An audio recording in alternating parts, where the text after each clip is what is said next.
ঘাটায় উপজেলা করার পাশাপাশি পাটকাঘাটে একটা হাসপাতাল করার ক্ষেত্রে ইনশাআল্লাহ আমরা ভূমিকা রাখবো। প্রিয় ভাই এবং বোনেরা, কারো আগামী দিনের 12 তারিখের ব্যাপারে আপনারা এখন থেকে সতর্ক হন।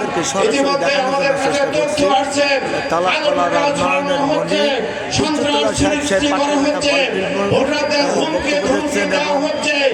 আমরা পরিষ্কার ভাষায় আপনাদেরকে জানিয়ে দিতে চাই যে আপনারা ওই পাড়ায় পাড়ায় আপনারা এই কালো টাকা এবং সন্ত্রাস প্রতিরোধের জন্য আপনারা দুর্গ গড়ে তুলুন এবং আপনারা ব্যাপকভাবে এই সন্ত্রাসীদের প্রতিরোধ করে গড়ে তুলুন। প্রিয় ভাই এবং বোনেরা, আপনারা যেন এই যারা করার ভোটারদেরকে হেফাজতের দায়িত্ব জামাত শিবিরের কর্মীদেরকে জনগণকে সঙ্গে নিয়ে তাদের হেফাজত করতে হবে। 12 তারিখে যেন সুষ্ঠু সুন্দরভাবে নির্বাচন হয়, তার জন্য আমি রিটার্নিং অফিসার ডিসি মহোদয় সহ এসপি মহোদয় সহ কর্নেল সাহেব, সেনাবাহিনীর প্রধান, বিজিবির প্রধান, তাদের কাছে আমার অনুরোধ থাকবে আপনারা যারা খবরের ব্যাপারে আপনারা সক্রিয় ভূমিকা গ্রহণ করুন। নির্বাচনের আগে যারা হিরণময়কে আঘাত করেছে আর এই 2 দিনে যারা কি করবে আমরা পরিষ্কার জানিয়ে দিতে চাই, আর কোন হিরণময় যেন আঘাতপ্রাপ্ত না হয় সেজন্য আপনাদেরকে ভূমিকা রাখতে হবে।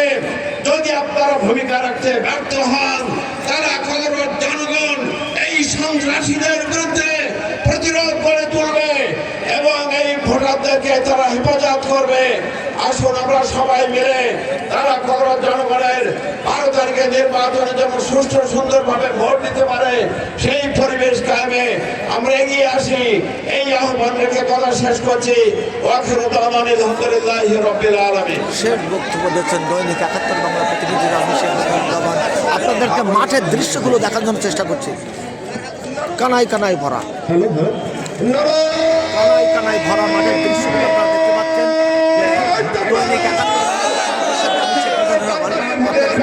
আপনারা দেখতে পাচ্ছেন দৈনিক 71 বাংলা আমি সংবিধান রহমান। আপনাদেরকে জামাত বাংলাদেশ জামাত পাস করলে দেশের সুখ শান্তি বয়ে আনবে, পাট্টাঘাটা উপজেলা করার চেষ্টা করবে। এটাই আজকের দৈনিক 71 বাংলা মাঠের সেই দৃশ্য কানাই কানাই ভরা জামাত ইসলামী বাংলাদেশে আমি সেটাই আপনাদেরকে উপস্থাপন করার চেষ্টা করি। ধন্যবাদ সকলকে, ভালো থাকুন।